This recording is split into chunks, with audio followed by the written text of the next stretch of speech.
is a Democratic member of the House Permanent Select Committee on Intelligence, Mike Quigley. Congressman, thank you so much for taking the time to be with us today. And I just want to know right off the top, what's your reaction to this letter?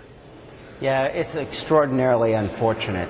This is the most important investigation in our lifetime, certainly of the White House, perhaps more important than Watergate. It is our standard practice to try to act on a bipartisan basis. It's never been more important than an investigation like this, and to see a confrontational act like this is disappointing, to say the least. So disappointing, to say the least. We heard from Congressman Gowdy, who, of course, is a Republican member of the committee that you're on. He talked to the Washington Examiner about this and why he wants these documents. He said, I want to know the extent to which it was relied upon, if at all, by any of our intelligence agencies or federal law enforcement agencies. And to the extent it was relied upon, how did they vet or either corroborate or contradict the information in it?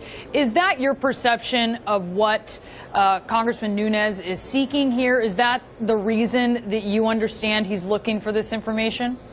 Well, that's the reason I hear from them. What I actually perceive when I hear that is their attempt to discredit Christopher Steele, rather than doing our due diligence to see if, in fact, the dossier is accurate or not. And if you want information, there's a standard practice here. You first seek voluntary compliance, and you do so on a bipartisan basis. If that doesn't work, then with advising consent from the minority, you go forward with a subpoena. But we've committed to working with the Justice Department to coordinate with them on these three investigations. That coordination is especially important now. When you go to a confrontational mode first, it makes it far more difficult for further cooperation to exist.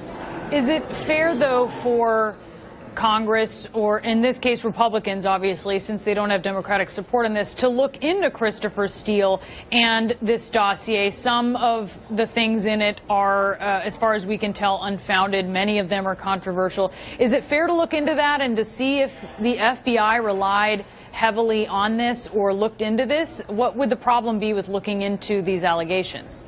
I think it's valuable for us to do our due diligence to see if the dossier is accurate. I've never been made aware of anything about it that is inaccurate, but I think you'll let the investigation take its course.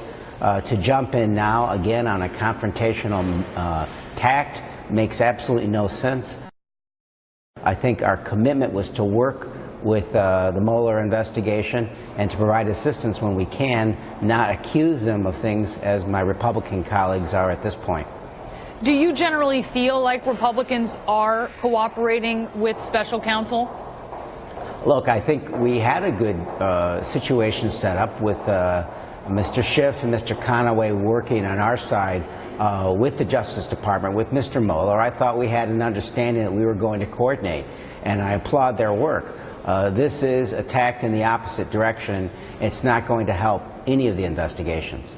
I want to ask you about what appears to be a conflict that has come up. Paul Manafort, former chief of Donald Trump's campaign, one of them, the second to last, he has spoken, of course, to Senate investigators. There's a transcript of that discussion, but it appears his lawyers, or we know that his lawyers, are saying no, that the FBI cannot access this, that special counsel Robert Mueller can't have access to this. What do you think about that? Yeah, it's another element in the same problem. The Senate investigation, the House investigation, and the Justice Department investigation have to be coordinated. If there is a big problem with these efforts from the very beginning, is that there was no understanding that the Senate and the House were going to work together. Frankly, I think there should just be one congressional investigation. You start to see the fissures that exist when you don't have that agreement, that cooperation, that coordination. You have conflicts like this.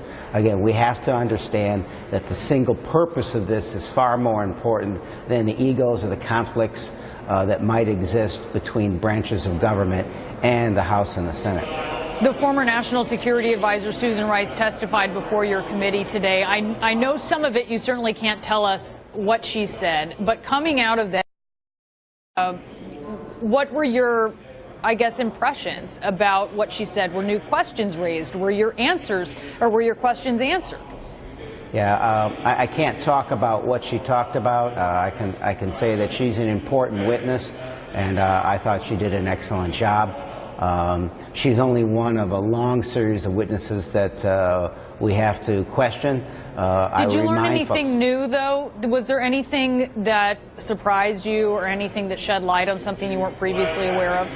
I think it's important to put it in this context.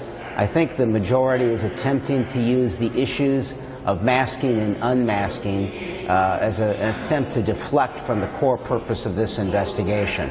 So it's my sense that that's why the majority wanted her there, but I can't talk about much in specifics as to what she testified to.